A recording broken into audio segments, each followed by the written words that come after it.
Kemana kita pergi sesudah mati? Kembali kepada Allah. Kalau kembali kepada Allah, nah cari alamatnya. Allah itu ada di mana? Ya dah. Gimana cara kembalinya? Nah sekarang waktunya cari. Gitu ya. Itu satu, cari alamat. Alamatnya kembali kepada Allah. Yang kedua, kita perlu pelajari rute jalan yang akan kita lewati. Seperti apa rute jalannya? Apa tanda-tandanya? Bagaimana kita bersikap ketika berada di alam itu? Jadi rute jalan. Nah, kata mereka yang ahlinya dalam tasawuf, ada 4 alam yang akan dilewati. Pertama disebut alam ruhiyah, yang kedua disebut alam siriyah, yang ketiga alam nuriyah, yang keempat alam uluhiyah. Inilah alam yang akan dilewati oleh seorang yang meninggal, yang mati itu. Nah ketika berada pada masing-masing alam itu, apa cirinya?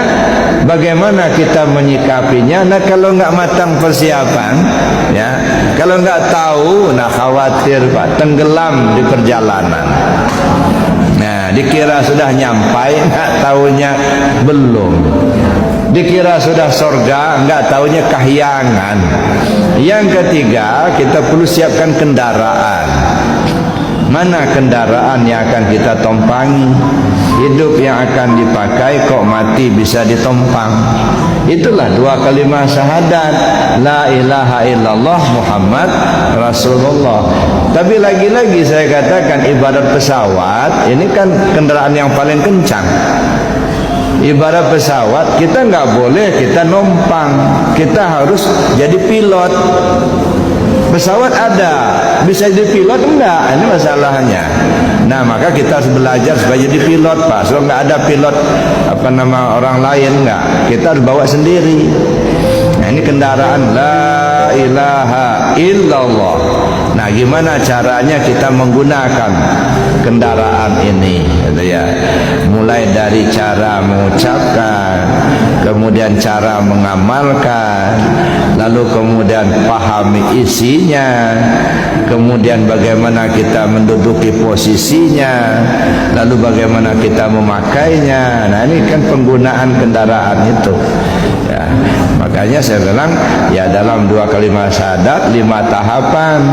Yang pertama belajar cara mengucapkan, itu ilmu syariat, ilmu fikih ya, atau ilmu tajwid. Yang kedua cara mengamalkan, itu ilmu tarekat, belajar tarekat kita.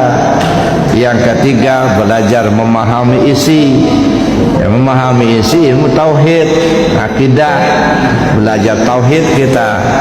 Yang keempat memahami posisi, asyhadu alla ilaha illallah syahadat tauhid, asyhadu anna Muhammad rasul syahadat rasul. Kapan kita dalam posisi syahadat tauhid, kapan kita dalam posisi syahadat rasul, itu memahami posisi ya, nah. Baru yang kelima belajar cara memakainya. Bagaimana cara memakai 2 kalimat syahadat? Ilmunya ilmu ma'rifat. Kalau memahami posisi, ilmunya ilmu hakikat ada. Maka kita perlu belajar itu ya. Itu menggunakan kendaraan tadi. Nah barulah yang keempat, itu baru kita siapkan bekal yang akan kita bawa. Apa itu bekal? Kebaikan yang kita lakukan selama hidup. Nah maka saya bilang nggak usah ngumpulin pahala, saya bilang ya. Tetapi perbanyak saja perbuatan baik yang bisa kita lakukan selama hidup kita. Apakah mau dikasih pahala apa tidak sama Allah, terserah Allah. Ya, makanya saya katakan kita ini kadang-kadang habis umur kita mikirin pahala aja. Ya, kalau nggak ada pahalanya nggak mau melakukan. Nah, jangan, biarin sajalah Allah yang ngatur Rasul pahala. Karena pahala itu kan sebab akibat. Ya, karena kita berbuat baik maka dapat pahala, berbuat jahat dapat dosa, itu kan. Nah, yang kita perlu pikirkan adalah bagaimana kita berbuat baik sebanyak-banyaknya. Silakan berbuat baik sebanyak-banyaknya. Itulah bekal kita.